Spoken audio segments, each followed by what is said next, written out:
बिस्मिल्लाहिर्रहमानिर्रहीम। अस्सलाम वालेकुम।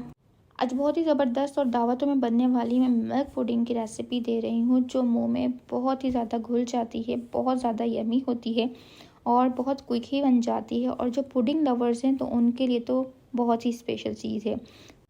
अगर आपके पास ओवन नहीं है तो पाकिस्तानियों, आपने घबराना बिल्कुल भी नहीं है। आपने जो है पतीले के अंदर इसको बनाना है और इतनी परफेक्ट बनती है कि क्या ही बात है। दावतों की शान और इफ्तार की जान बनने वाली रेसिपी है और जो पुडिंग लवर्स हैं उनके तो मज़े ही आ जाएंगे। चलते हैं रेसिपी की तरफ बिना टाइम ज़ाया किए हुए। तो इसके लिए मैंने ले लिए थे 3 एग्स और शुगर मैंने इसके अंदर ऐड कर देनी है। बहुत ही झटपट, बहुत ही सिंपल सी एग पुडिंग है। और इसमें देखें 6 टेबल स्पून के करीब मैंने ले ली है शुगर। और बस इसको अच्छा सा मैंने जो है मिक्स करना होगा। तो बहुत अच्छी से जब इसमें चीनी जो है घुल जाएगी ना, तो उसके बाद मैंने इसके अंदर ऐड कर देना है 1/4 टीस्पून के करीब पिसी हुई इलायची। और ये इससे टेस्ट बहुत अच्छा आएगा, जिससे एग की स्मेल ख़त्म हो जाएगी। आप चाहें तो इसमें वैनिला एसेंस भी थोड़ा सा ऐड कर सकते हैं, इट्स अप टू यू। और 1 पाव के करीब 250 मिलीलीटर के करीब मैंने इसमें मिल्क ऐड कर दिया है। और बस अब मैं जो हूँ इसको मिक्स बहुत अच्छे से करूँगी। और यहाँ पर जो है इसको कलरफुल करने के लिए मैंने थोड़ा सा इसमें जो है येलो कलर ऐड किया है। और इस कलर को मिक्स करने के साथ साथ जो है मैंने इसके अंदर क्रश किए हुए बादाम डाल दिए। आपके ऊपर डिपेंड करता है, अगर आपने इस पर पिस्ता डालना है, खोपरा डालना है, बादाम डालना है, ये भी आपके ही ऊपर है। तो आपने एक बड़ी सी पतीली ले लेनी है और उसके ऊपर कोई भी आपने स्टैंड वगैरह रख लेना है। मेरे पास ये स्टैंड नहीं था तो मैंने ये छन्नी टाइप रख ली थी। और इसमें जो है पानी डालकर देखें रख दूंगी मैं इसको कवर करके, ताकि इसमें बॉयल आ जाए। अब पैन को मैंने कर लिया है ग्रीस। आप कोई भी बर्तन ले सकते हैं, पायरेक्स का भी ले सकते हैं। और उसमें आप डाल दीजिएगा अपना सारा बेटर। और ऊपर से भी थोड़े से हम नट्स इसके ऊपर स्प्रिंकल कर देंगे। और जी इतने में हमारा पानी गर्म होगा, तो इतने हमने इसको रेडी करके रख देना है। दूसरी साइड पर देखें पानी को उबाल अच्छे से आ गया है।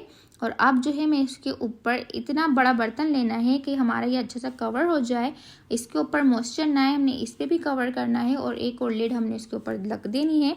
बस जब तक ये अच्छे से डन नहीं हो जाता हमने इसको 15 से 20 मिनट पकाना होगा। और इसमें हमने चेक करना होगा, देखें बहुत अच्छे से इसके साइड्स जो है छोड़ दिए हैं पैन ने। और अब हम इसको जो है नाइफ से किसी स्क्वायर की मदद से चेक कर लेंगे। सेंटर में जब हम इसमें डालेंगे और ये जब बिल्कुल साफ़ निकलेगी तो इट्स मीन ये टोटल डन हुई हुई है। अब हम इसको कर देंगे कूल डाउन। और जी इतने मज़े की थी कि हमसे जो है सब्र बिल्कुल भी नहीं होता। हमने जो है इसको वैसे ही गर्मा गर्म टर्न कर ली। तो किनारों को आपने नाइफ़ की मदद से हटा लेना है और इसको हम टर्न कर लेंगे। टर्न करने के बाद ये बैक साइड है और ये जो है मोटी मोटी इलायची थी, मेरी बेटी ने बड़ी मोटी मोटी सी कूट दी थी तो वो नीचे बैठ गई है, तो इससे घबराना बिल्कुल नहीं है। बस हम इसके ऊपर वाली साइड को दोबारा से टर्न कर लेंगे। और देखें बहुत ज़बरदस्त सी, माशाल्लाह से बहुत ज़बरदस्त, बहुत यम्मी बन गई थी। और यकीन जानिए इसकी खुशबू भी इतनी मज़ेदार से होती है। हमने इसको गरम गरम खाने स्टार्ट कर दी थी, जबकि आप पुडिंग को जितना चिल्ड करके खाएंगे उतनी ही मज़ेदार होगी। और ये बहुत ज़बरदस्त इसका टेस्ट आएगा, आप ज़रूर ट्राई करिएगा। अब मैं आपको इसका एक पीस काट के दिखाती हूँ। ये हॉट है अभी, और आपने जब पीस काटना है जब ये बिल्कुल चिल्ड हो जाए, इसको आपने ठंडा करके रूम टेम्परेचर से आपने इसको फ्रिज में रख देना है 1-1.5 घंटा। उसके बाद आपने इसको सर्व करना होगा।